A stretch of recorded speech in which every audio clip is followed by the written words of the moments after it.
I even had to have my cheat sheet. There's so much going on this weekend here in Champaign. But we started Big Ten play, excuse me, this past weekend at Ohio State on Friday night. And it was a pretty crazy weekend in the Big Ten in terms of, I think every game was decided by one goal or less. There were 6 games. 5 teams have a win, 5 teams have a loss, and Ohio State and I are sitting in the middle with a 1-1 draw. So certainly I think the Big Ten season is going to be a dogfight. Going into it from non-conference season, you would have put Penn State at the top and Northwestern at the bottom, and 78 minutes into that game, Northwestern was ahead 2-0. They ended up losing 3-2 in overtime. So I think that's sort of signifies how tight the Big Ten is going to be.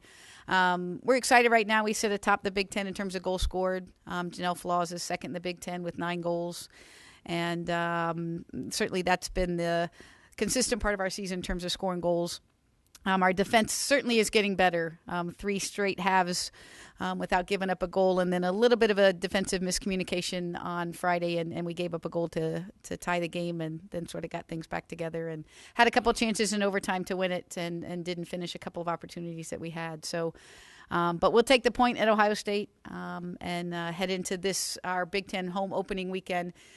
It is unfortunate that we go right up against volleyball on Friday night with our Big Ten opener against Iowa.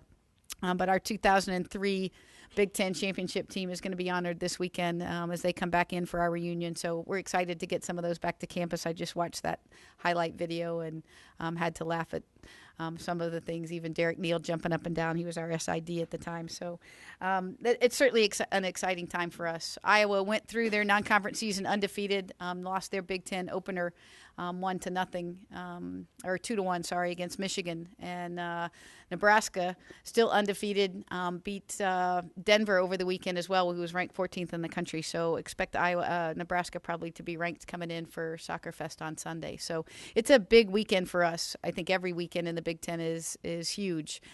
But these teams are coming in, and it's an important game for them on the road, and certainly will be important games for us. So our defense is going to have to continue to be strong. Soccer Fest on Sunday. We certainly get to end the weekend, I think, with a big party. I think they've got a petting zoo, and the most exciting thing might be the celebrity bumper balls soccer game that goes on at halftime. I don't know how many of you guys out there have been asked and declined to play in that game, but I don't think I'll get to watch it, but certainly is fun. If you haven't seen it, we have them out there during the fan zone. It's sort of like putting on a suit and running around and trying to play soccer with bumper plastic things around you. So it's should be entertaining if nothing else. And hopefully the game itself is entertaining because Nebraska, like I said, is certainly coming in here probably a ranked team and had their victory in the Big Ten. They beat Michigan State they played on Thursday night. So they're certainly one of the teams with the winning record in the Big Ten right now. So be happy to take any questions.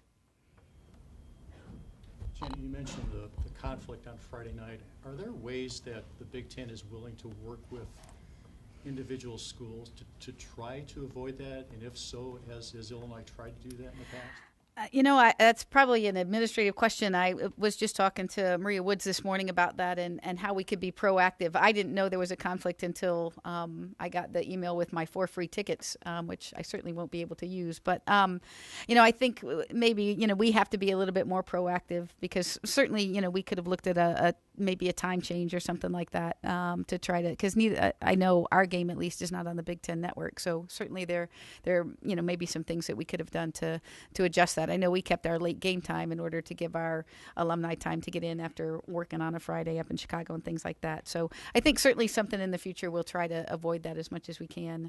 I don't know, I think the Big Ten does their scheduling completely separate in terms of sports, et cetera, et cetera. But it's interesting because we're both playing Iowa on Friday night as well. So we certainly could have made it an Illini Hawkeye sort of night. So we'll certainly look to try to avoid that in the future if we can. Good question.